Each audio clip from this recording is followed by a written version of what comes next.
Assalamualaikum warahmatullahi wabarakatuh. Perkenalkan, nama saya Juliana Pane, NPM 19140068 dari Prodi PGSD kelas 4B Institut Pendidikan Tapanuli Selatan. Dalam video kali ini saya akan menjelaskan mengenai bahan ajar yang sudah saya buat dari mata kuliah Pengembangan Media dan Bahan Ajar Bahasa Indonesia SD. Kemudian di sini KD saya yaitu mengidentifikasi unsur cerita tentang cerita rakyat yang didengarnya.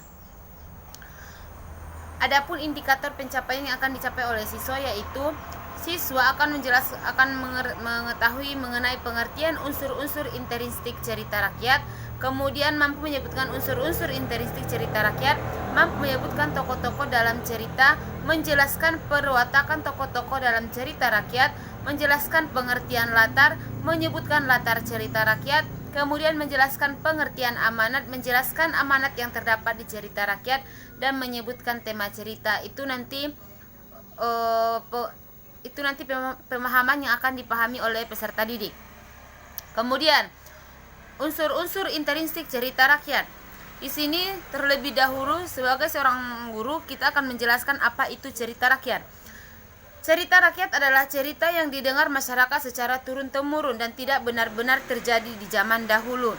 Kemudian ada dia unsur intrinsik cerita. Itu adalah unsur yang harus ada dalam sebuah cerita. Kemudian unsur-unsur intrinsik tersebut adalah ada dia penokohan, ada dia latar, dan ada dia amanat. Kemudian penokohan itu apa saja? Penokohan itu terbagi akan dua, yaitu protagonis dan antagonis. Kemudian latar. Latar dia itu apa? Latar itu terbagi tiga, yaitu tempat, waktu, dan sosial. Kemudian amanat. Amanat adalah pesan yang ingin disampaikan. Lanjut mengenai perwatakan tokoh cerita. Di sini juga guru akan menjelaskan mengenai tokoh cerita, mengenai pengertian tokoh cerita kepada peserta didik. Yaitu tokoh cerita adalah orang atau benda yang berperan dalam cerita tersebut. Kemudian tokoh yang sering disebut dalam cerita disebut tokoh utama. Kemudian di samping tokoh utama ada pula dia tokoh pendamping. Setiap tokoh dalam cerita memiliki sifat atau watak yang berbeda. Kemudian tadi kan ada dua tokoh yang bersifat ada dua dia tokoh dalam sebuah cerita, yaitu protagonis dan antagonis. Protagonis adalah tokoh yang bersifat baik dalam suatu cerita, kemudian antagonis dia itu adalah tokoh yang berwatak jahat. Kemudian latar cerita. Latar atau settingan adalah segala keterangan mengenai tempat, waktu, dan suasana dalam cerita. Jadi latar ini dibagi menjadi tiga, yaitu latar, tempat, waktu, dan suasana. Di sini guru akan menjelaskan atau tenaga pendidik akan menjelaskan apa dia itu latar tempat, latar waktu, dan latar suasana.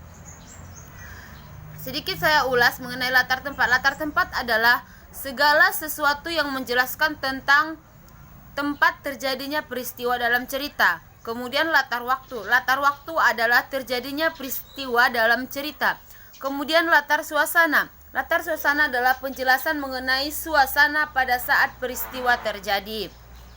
Kemudian lanjut amanat cerita. Amanat itu apa? Amanat adalah pesan yang hendak disampaikan pengarang kepada pembaca. Amanat itu dapat biasanya berupa nasihat atau berbuat baik dan menjauhi sifat-sifat yang buruk. Kemudian tema cerita. Tema adalah suatu yang menjadi dasar cerita. Tema disebut juga topik cerita. Tema cerita rakyat antara lain ada dia kepahlawanan, ada dia kejujuran, dan ada dia persahabatan. Kemudian dalam cerita yang sudah saya buat, yang sudah saya rangkum untuk saya jelaskan kepada peserta didik, yaitu mengenai asal usul Danau Toba. Di sini nanti peserta didik akan dituntut untuk membaca cerita tersebut dan kemudian mengulas pemahaman peserta didik mengenai cerita yang sudah dibuat itu. Kemudian sesudah mereka membaca semua cerita tersebut dan sudah memahami, dan guru juga sudah mengulas dan memberikan penjelasan mengenai cerita tersebut, kemudian peserta didik di sini akan diberikan tugas individu.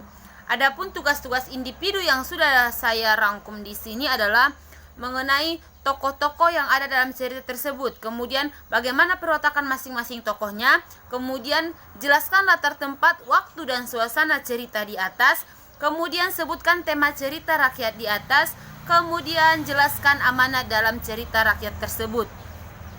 Karena tadi kan sudah terlebih dahulu dijelaskan mengenai apa dia tokoh-tokoh, bagaimana perwatakan, apa dia latar tempat, waktu dan suasana.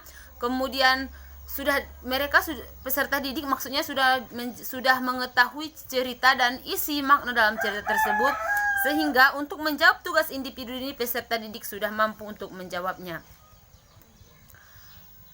Kemudian itu saja penjelasan mengenai rancangan bahan ajar yang sudah saya buat. Kurang dan jangkalnya saya mohon maaf. Billahi taufiq wal hidayah. Wassalamualaikum warahmatullahi wabarakatuh.